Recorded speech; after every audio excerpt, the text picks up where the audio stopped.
Next scene में हम non को ईरी के घर में देखते हैं। यूकी मॉम बहुत ज्यादा हैरान हो जाते हैं। यूकी पूछता है कि क्या तुम नॉन हो? नॉन कहता है यूकी तुम्हारी हाइट बिल्कुल भी नहीं बढ़ी है। यूकी अब भी हैरान है। फिर वो सभी साथ में डिनर करते हैं। ईरी के डैड कहते हैं नॉन हमें बिल्कुल भी नहीं पता था कि तुम टीवी में काम करते हो। यूकी कहता है हमारी फैमिली को टीवी में बिल्कुल भी इंटरेस्ट नहीं है। मॉम कहती है मैंने कभी भी नहीं सोचा था कि तुम बड़े होकर बहुत ज्यादा हैंडसम लगोगे। काश यूकी तुम्हारे जितना लंबा हो जाता। यूकी कहता है मॉम मैं डैड का बिजनेस में साथ देने वाला हूँ। मॉम कहती मुझे पता था। डैड कहते हैं मैं तुम्हारा इंतजार करूँगा। नेक्स्ट सीन में नॉन घर के बाहर होता है। वो कुछ सोच रहा होता है। यूकी पूछता है कि तुम यहाँ क्या कर रहे हो? ईरी ने तुम्हें अंदर बुलाया है। नॉन यूकी से कहता है कि मुझे डॉक्टर्स पे बिल्कुल भी विश्वास नहीं है क्योंकि वो मेरी बीमारी को ठीक नहीं कर सकते हैं। वो बहुत बड़ी बड़ी बातें करते हैं लेकिन असलियत में उन्हें बिल्कुल भी नहीं पता है। वो पूछता है कि यूकी क्या तुम्हारा भाई डॉक्टर स्टेटस और पैसे कमाने के लिए नहीं बना है क्या? यूकी हैरान हो जाता है। वो कहता है तुम ये क्या बात कर रहे हो? यूकी नॉन को गुस्से में धक्का देता है और कहता है ऐसा बिल्कुल भी नहीं है। नॉन नीचे गिर जाता है। ईरी और कोतो को भी वहाँ आते हैं।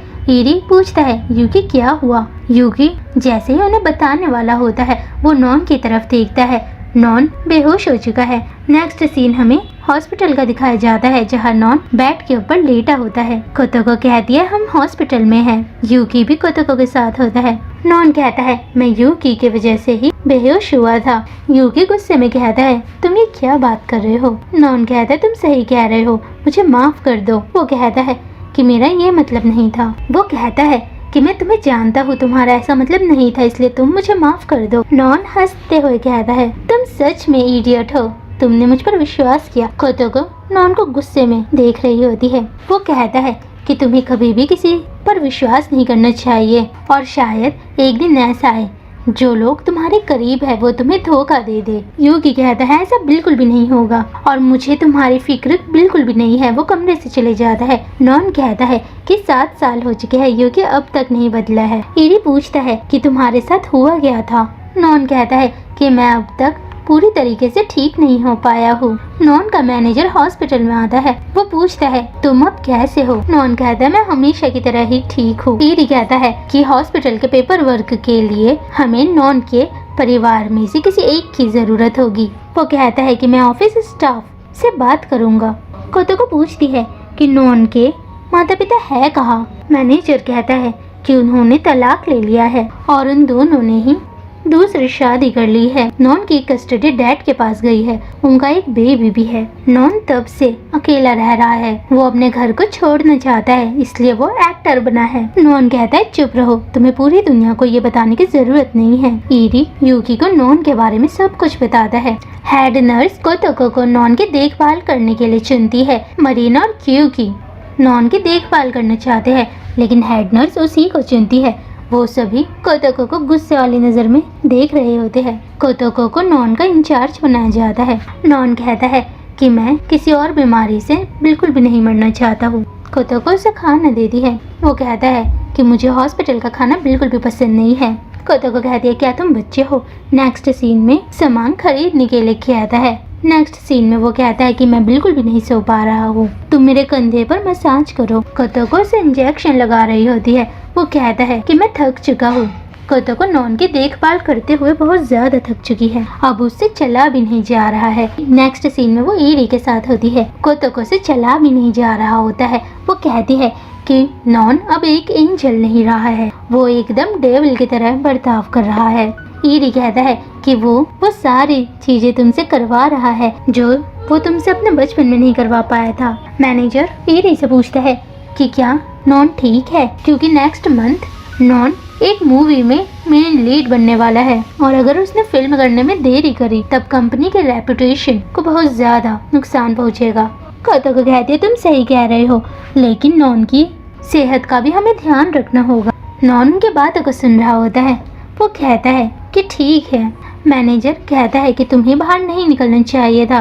नेक्स्ट सीन में नॉन कोतोको से अपने दिल की बातें शेयर करता है जो कि वो किसी से भी नहीं कह पाता है। वो कहता है कि मैं स्कूल कभी भी नहीं गया, लेकिन मेरे दोस्त हॉस्पिटल में बने थे। जब वो हॉस्पिटल से गए तब वो मेरे बारे में भूल चुके थे और उन्हें मेरी याद भी नहीं आई थी। मैं इन सब से परेशान हो चुका हूँ, लेकिन जब मैं मशहूर हुआ तब लोगों ने मुझे परेशान करना शुरू कर दिया। कोतोको की आंखों में आंसू आ जाते हैं। वो कहती है कि तुम ऐसी बातें मत करो। नॉन कहता है, क्या तुम जानती हो मुझे कैसा महसूस हो रहा है? मेरी बीमारी, मैंने बचपन से अपने पेरेंट्स को लड़ाई करते हुए देखा है। वो हर समय लड़ाई करते रहते थे। मैं लोगों से परेशान हो चुका हूँ।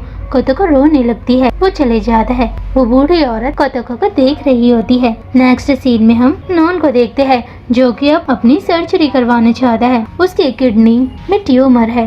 वो डॉक्टर से बात करते हैं। ईरी कहता है कि मैं तुम्हें ठीक करना चाहता हूँ। नॉन कहता है कि मैं बिल्कुल भी ठीक नहीं होना चाहता हूँ। ईरी कहता है कि मुझे पूरा विश्वास है कि वो सर्जरी के लिए मान जाएगा।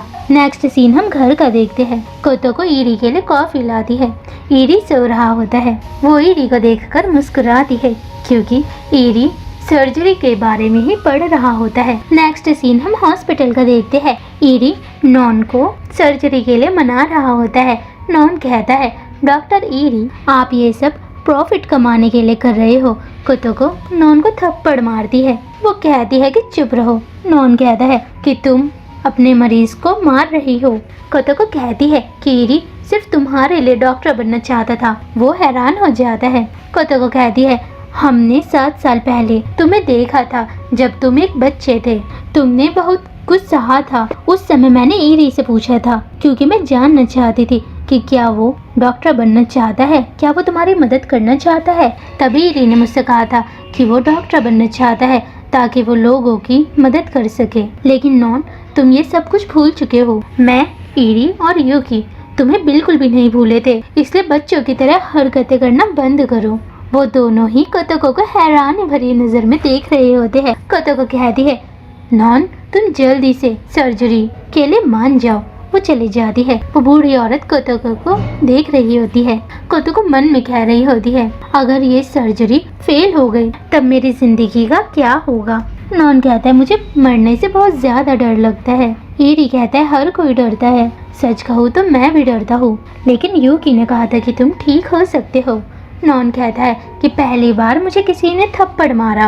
वो कहता है, डॉक्टर ईरी, आपके अंदर बहुत हिम्मत है, क्योंकि आपने उस जैसी लड़की से शादी की है। ईरी कहता है कि कोतोको कोई भी काम अच्छी तरीके से नहीं करती है, लेकिन वो उस काम को पूरा करने में अपना 90% देती है, लेकिन 10% वो बिल्कुल भी नहीं कर सकती है। नेक्स्ट सीन में हम कोतोको को देखते हैं। कोतोको उदास है। नॉन पूछता है, कोतोको, क्या आप पछता रही हो?